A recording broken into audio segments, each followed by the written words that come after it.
Selamat pagi Bapak Ibu Saudara yang saya kasih dalam nama Tuhan Yesus Kristus. Sebelum kita mendengarkan renungan firman Tuhan, mari kita menaikkan pujian kita kepada Tuhan. Terima kasih Tuhan. Haleluya.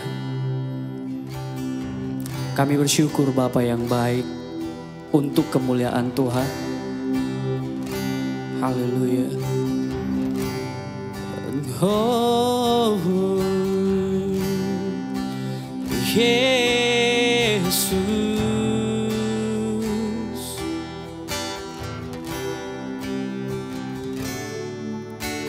Yesus, kemuliaan-Mu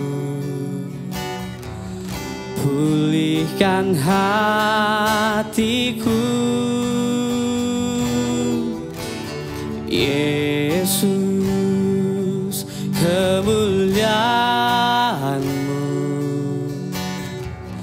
berkati hidupku.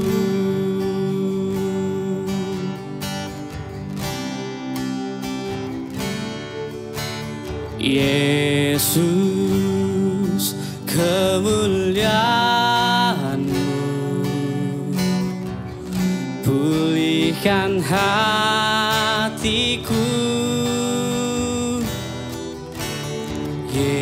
Yesus, kemuliaan-Mu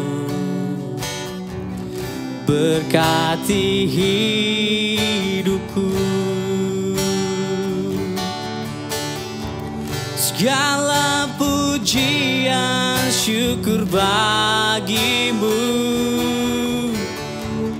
Kau hadir dalam hidupku. Kini ku datang sujud di hadapan-Mu, memuji-Mu, menyembah-Mu. Yesus, ku menyembah-Mu.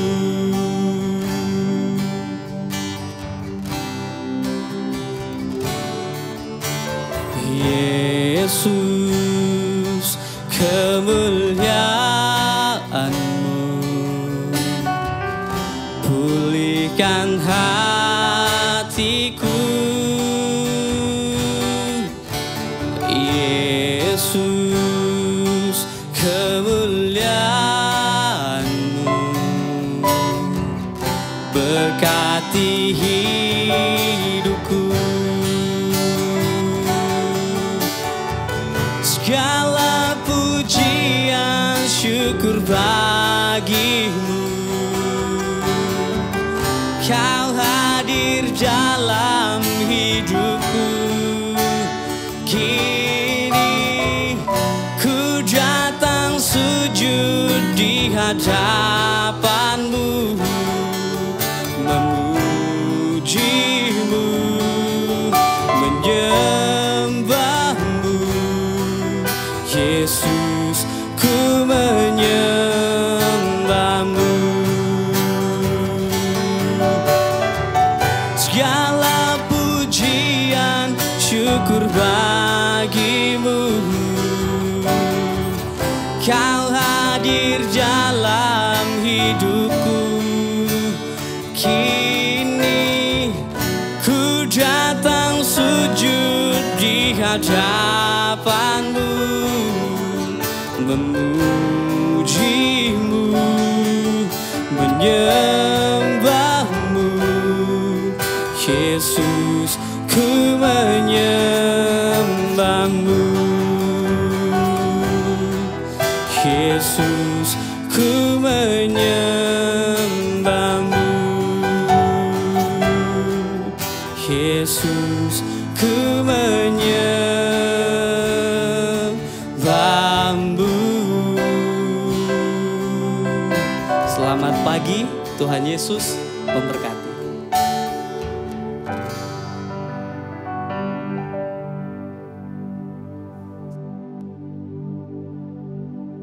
Berdoa.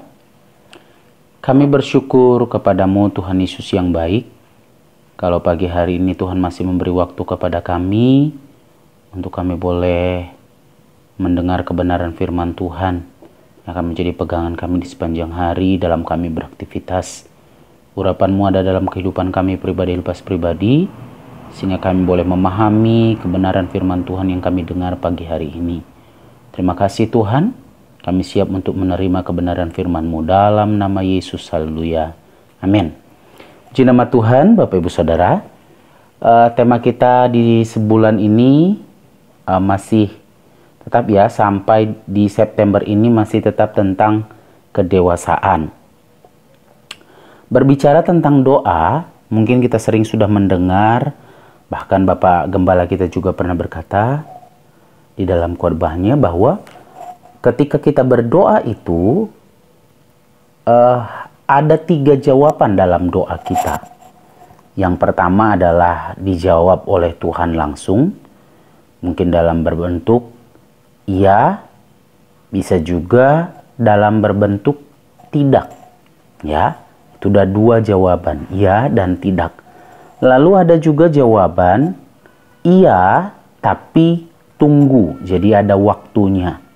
Ada waktu ketika kita berdoa itu ada waktu yang diberikan oleh Tuhan dalam kehidupan kita. Misalnya Hizkia di dalam dia berdoa itu langsung dijawab oleh Tuhan.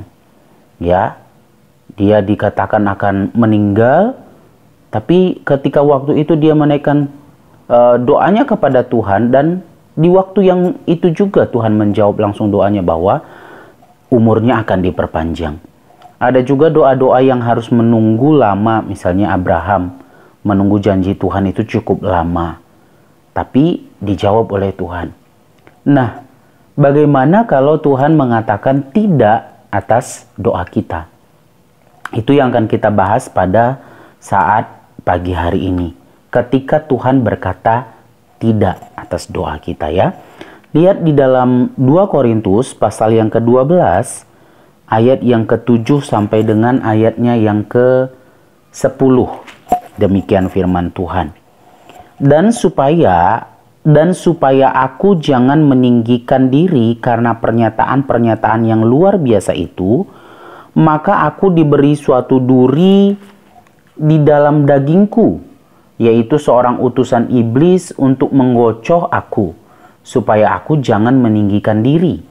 Tentang hal itu, aku sudah 3 kali berseru kepada Tuhan, supaya utusan iblis itu mundur daripadaku. Tetapi jawab Tuhan kepadaku, cukuplah kasih karuniaku bagimu, sebab justru dalam kelemahan kuasaku menjadi sempurna. Sebab itu terlebih suka aku bermegah atas kelemahanku, supaya kuasa Kristus turun menaungi aku. Karena itu aku senang dan rela di dalam kelemahan, di dalam siksaan, di dalam kesukaran, di dalam penganiayaan dan kesesakan oleh karena Kristus. Sebab jika aku lemah, maka aku kuat. Ini adalah perkataan Paulus. Kalau sebelumnya kita melihat di dalam 1 pasal ini bagaimana dikatakan bahwa Paulus menerima penglihatan dan pernyataan. Tetapi dikatakan di dalam ayat yang ke-7 ini, Paulus menegaskan bahwa supaya dia tidak meninggikan diri, Tuhan menaruh satu duri di dalam daging. Duri ini adalah seperti potongan kayu yang tajam. Dan daging di sini bisa berbicara tentang tubuh jasmani kita, bisa juga berbicara tentang pikiran kita. Ada banyak orang menafsirkan atau ada banyak orang beranggapan bahwa pada waktu itu memang Rasul Paulus sedang mengalami ada satu penyakit di dalam kehidupannya. Ya, ada satu penyakit di dalam tubuhnya, dan dikatakan bahwa atas hal ini, atas kelemahan tubuh ini, atas duri dalam daging ini, atas sakit penyakit ini, Rasul Paulus sudah berdoa kepada Tuhan. Dan dikatakan bahwa bukan cuma sekali Rasul Paulus berdoa, tetapi di sini dikatakan 3 kali. Saya beranggapan bahwa ini adalah bukan berbicara tentang hanya sekadar tentang banyaknya kali dia berdoa, tetapi ini adalah bahwa penegasan bahwa dia sudah meminta berkali-kali supaya dikatakan duri dalam daging ini, si utusan, si iblis ini tadi mundur daripada dia. Tetapi apa yang dikatakan oleh Tuhan cukuplah. Ya, jadi Tuhan tidak mengabulkan apa yang diharapkan oleh Rasul Paulus, seperti apa yang diminta oleh Rasul Paulus. Kata menggocoh di sini, kalau saya lihat itu adalah seperti di artinya, kalau kita lihat di dalam bahasa aslinya itu adalah memukul, meninju, atau menggoda. Ya, kerap kali ada serangan di dalam kehidupan kita seperti satu pukulan di dalam kehidupan kita ketika kita mengiring akan Tuhan. Bahkan ayat ini juga, kata menggocoh ini juga, ada artinya adalah memberi pukulan dengan kepalan tinju, atau penganiayaan, atau perlakuan dengan kekerasan dan terus menerus. Jadi ada hal-hal mungkin kalau Rasul Paulus yang dia rasakan adalah sakit penyakit yang terus menerus dia alami sampai pada waktu itu. Saya rasa bukan waktu yang singkat Rasul Paulus sudah mengalami penyakit itu. Mungkin hal yang sama juga ada di dalam kehidupan kita. Kita sudah mengalami ada satu pukulan, mungkin ada satu masalah mungkin di dalam kehidupan kita. Ada satu perlakuan atau kekerasan yang terus-menerus masih ada di dalam kehidupan kita. Kita merasa seperti itu. Mungkin di dunia pekerjaan kita merasa ada hal-hal yang masih terus-menerus mengintimidasi kita atau menekan kehidupan kita. Atau di dalam dunia usaha kita, atau di dalam keluarga kita, ada tekanan mungkin sampai saat ini. Dan Rasul Paulus sudah meminta, berdoa kepada Tuhan supaya Tuhan menolong dia, supaya utusan iblis ini tadi mundur daripada dia. Tapi apa yang dikatakan, walaupun Rasul Paulus sudah berdoa, tapi utusan iblis ini tetap ada di dalam dia. Tujuan Tuhan sebenarnya tidak mengangkat duri di dalam daging Rasul Paulus ini tadi, jelas dikatakan bahwa supaya dia tidak meninggikan diri karena apa yang dia alami di dalam kehidupannya. Jadi ada kalanya Bapak Ibu Saudara, ada masalah yang kita alami di dalam hidup ini yang Tuhan masih izinkan di dalam kehidupan kita. Supaya apa? Supaya kita bisa tetap mendekatkan diri kepada Tuhan, supaya kita tidak jumawa dengan kehidupan kita, supaya kita tidak bermegah atau menyombongkan diri di hadapan Tuhan. Dan sikap seorang dewasa, tadi saya katakan bahwa tema kita di bulan ini sampai bulan September ini adalah tentang kedewasaan. Yang membedakan orang yang dewasa dengan anak kecil adalah sikap dalam ketika menerima jawaban tidak. Ya. Kalau anak kecil ketika dia meminta sesuatu lalu kita katakan tidak, itu pasti ada perubahan di dalam kehidupannya. Pasti ada ketidaksukaan di dalam kehidupannya. Mungkin dia kecewa, mungkin dia menangis, mungkin dia marah atau ngambek. Atau banyak hal yang bisa dia lakukan. Ya. Tapi orang dewasa, kalau dia sudah mengatakan dia dewasa, berarti harusnya dia sudah bisa memikirkan kenapa ini harus dikatakan tidak. Ya. Kita juga sebagai orang-orang percaya yang sudah dewasa di hadapan Tuhan, seperti yang dialami Rasul Paulus. Dia sudah meminta kepada Tuhan, tetapi Tuhan berkata tidak atas doanya, dia tetap bisa menerima. Kenapa dikatakan bahwa ayat yang ke-9, tetapi jawab Tuhan kepadaku, cukuplah kasih karuniaku bagimu, sebab justru dalam kelemahanlah kuasaku menjadi sempurna. Kata cukuplah di sini itu seperti satu yang terselesaikan dengan sempurna. Jadi finish, komplit. Jadi kata cukuplah ini memang benar-benar itu komplit. Kuasa Allah itu cukup bagi kita. Dikatakan bahwa cukup ini juga bisa diartikan dengan puas. Kita harus merasa puas dengan kuasa Tuhan di dalam kehidupan kita. Puas dengan kasih karunia. Kasih karunia ini berarti diartikan di dalam kasih karunia ini adalah kehadiran Tuhan di dalam kehidupan kita.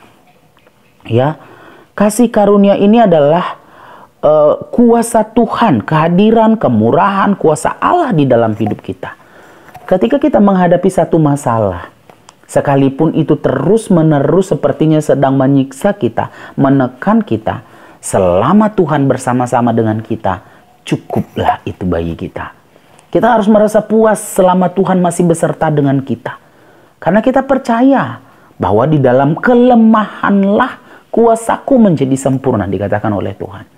Ketika kita dalam ketertekanan seperti ini tadi, walaupun Tuhan mengatakan tidak atas doa kita, tapi selama Tuhan masih bersama-sama dengan kita, maka kita akan tetap kuat di dalam menghadapi apapun. Tekanan boleh semakin berat, tapi selama Tuhan ada bersama-sama dengan kita, kita akan sanggup menghadapi tekanan itu. Masalah boleh datang silih berganti, tapi selama kita masih bersama-sama dengan Tuhan, maka masalah itu juga pasti akan terpecahkan. Sakit penyakit mungkin boleh datang di dalam kehidupan kita untuk mengingatkan kita. Tapi selama Tuhan masih ada, Tuhan sanggup menyembuhkan sakit penyakit apapun yang kita alami tepat pada waktunya Tuhan. Mungkin sekarang jawabannya tidak. Tapi Bapak Ibu Saudara, tetaplah bersabar di dalam Tuhan. Tetaplah andalkan Tuhan. Saya selalu mengingatkan kepada kita tentang Sadrak, Mesyakh, dan Abednego. Ketika mereka terancam, hidup mereka terancam, nyawa mereka terancam. Satu yang mereka katakan kepada Raja Nebukadnezar adalah, kalaupun Tuhan Allah kami tidak menolong kami, kami tidak akan menyembah patung yang kau dirikan. Sekalipun. Tapi mereka tetap percaya. Saya yakin mereka percaya bahwa Tuhan Allah yang mereka sembah akan menolong kehidupan mereka. Ya.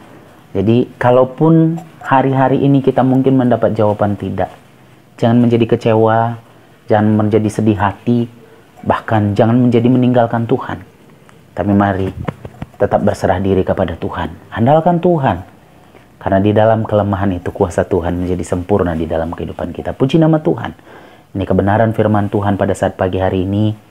Hadapi hari ini. Saya tidak berkata bahwa hari ini kita tidak akan menghadapi masalah. Mungkin masalah akan ada di hari ini. Tapi bersama-sama dengan Tuhan, kita cakap melakukan segala sesuatunya. Puji nama Tuhan. Firman Tuhan tidak saya perpanjang. Kita sama-sama berdoa. Kami bersyukur kepadamu Tuhan Yesus yang baik. Kalau pagi hari ini kami masih diizinkan untuk mendengar kebenaran firman-Mu, biarlah kebenaran firman Tuhan itu boleh menjadi bagian kami. Dan kami boleh menjadi pelaku-pelaku kebenaran firman Tuhan. Ketika Tuhan berkata tidak atas doa kami, kiranya biar kami tidak menjadi kecewa Tuhan. Bahkan jangan sampai kami meninggalkan Tuhan. Tapi biarlah ketika Tuhan mengatakan tidak pun atas doa kami akan tetap percaya kepadamu. Kami akan tetap berserah diri kepada Tuhan. Kami akan tetap mengandalkan Tuhan dalam hidup kami. Selama Tuhan masih bersama-sama dengan kami, cukuplah itu bagi kami. Kasih karunia Tuhan itu cukup bagi kami. Karena dengan kasih karunia yang Tuhan berikan itu, kami akan sanggup menghadapi apapun yang diperhadapkan di dalam hidup kami ini Tuhan. Terima kasih Bapa yang baik. Berjalanlah Engkau bersama-sama dengan kami di sepanjang hari ini. Dimanapun kami berada, kemanapun kami pergi, pertolongan Tuhan menjadi bahagian kami. Kesuksesan dan keberhasilan Tuhan jadikan menjadi milik kami di sepanjang hari ini Tuhan. Terima kasih. Ini doa kami pada pagi hari ini. Kami akan melangkah bersama-sama dengan Tuhan dengan penuh ucapan syukur. Dalam nama Tuhan Yesus Kristus. Haleluya. Amin. Selamat pagi Bapak Ibu Saudara. Selamat beraktivitas. Tuhan Yesus memberkati. Pimpinlah, oh Roh Kudus, pimpinlah.